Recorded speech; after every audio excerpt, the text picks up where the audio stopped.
Master Builder here, and first off, let me just say I apologize for the poor camera quality. I'm using my phone. I don't have any fancy camera or anything, so it's a lot harder than just recording screen footage. But today I figured I'd do a bit of a different video. And I figured I would review the two sabers that I got from Ultrasabers. I got two grab bag sabers. They are this one, which is the Sentinel V4, as well as the Standard Edition Battle Saber V3, which I will review in a separate video.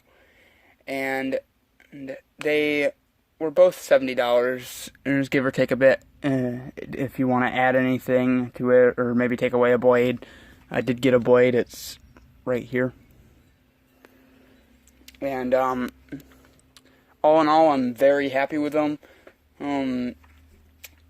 I got lucky with this saber, and I got the windowed version as well as the upgraded AV switch, and it's in red.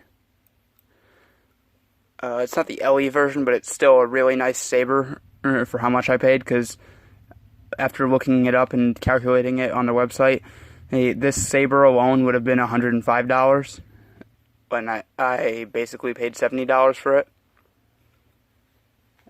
This hilt in general just works very well for spinning because it has the two choke points. I usually use the top one, but I'm sure the bottom one could be used for something too.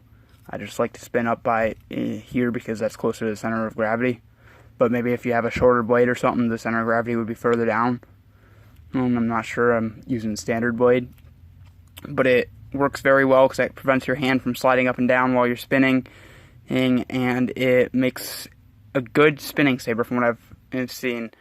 And it's very comfortable, quite light, still hefty weight because it's solid metal for the most part, other than the inside. It's got some weight to it, but it's light in comparison to some other ones.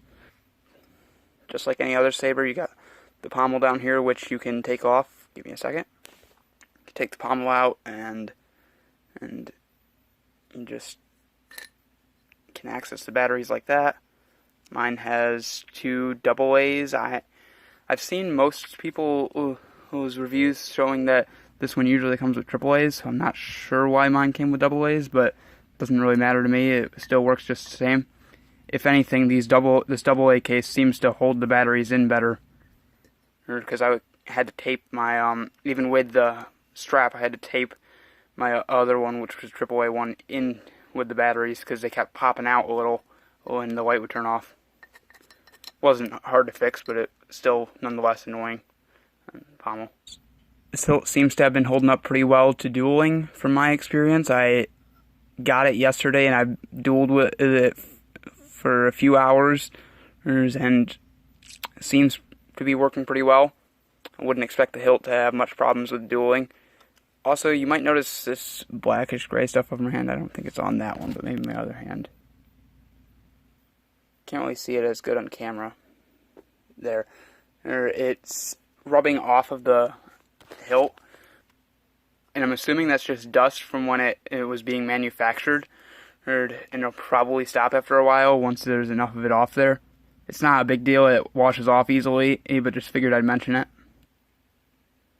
Alright, before I show the blade inside of the hilt and that stuff, like what it looks like on the blade, I just want to mention that if I pull up my blade over here, the hilt seems to be scratching at the blade itself and discoloring it, as well as where the retention screw's going in, which isn't a big deal. It just figured I'd also mention it because it would cause problems if you have different heights different depths of emitters, and it does the lines at different points, because then a shorter emitter and they might appear and you'd see them above the emitter, and it might mess with the look of the saber. So you might want a different blade for each saber, so then you don't have to worry about that. Because on this saber, it's fine because it gets covered up by the emitter, but on a shorter saber, it might not.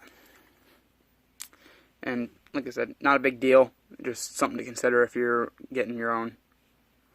But yeah, also I got the heavy grade blade, thick wall. Get that to focus in there with the Ultra Edge. So also, just as most standard sabers, just a retention screw that you screw in to tighten the blade in. The blade in, and there is the color, which, as I mentioned before, this is not how bright it actually is. It appears a lot brighter on camera and more realistic, which can be a plus for some people, but it can also be misleading. If I get closer, it gets a little closer to the actual color. It's still really bright, and if you're in a dark enough area, it still has the like flare around it, which is right around here, where it gives off this sort of like edge flare. It's just not this orange. It's a like light red, but still looks pretty cool. Oh, and I'm very happy with it. I like the way the light shines through the emitters. Kind of cool that I can have it look so realistic on camera, but at the same time it gets annoying because it seems misleading, which it is misleading, but it's not like on purpose. It's just the way the cameras work. But yeah. Here is the Sentinel V4 in red.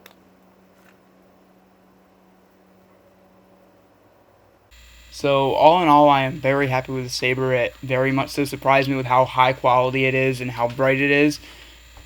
I love the details on the hilt. They look so intricate and realistic, like something you would actually see in the Star Wars universe from maybe just your everyday Jedi, or Sith for that matter. It obviously has that production value where if you want to do stuff with recordings or images, it looks better than that. So it works better than some other things. It works very well for spinning and flow arts as well as dueling. It is very durable for dueling. The problem with the dust is probably going to go away after a little while, I'll assume.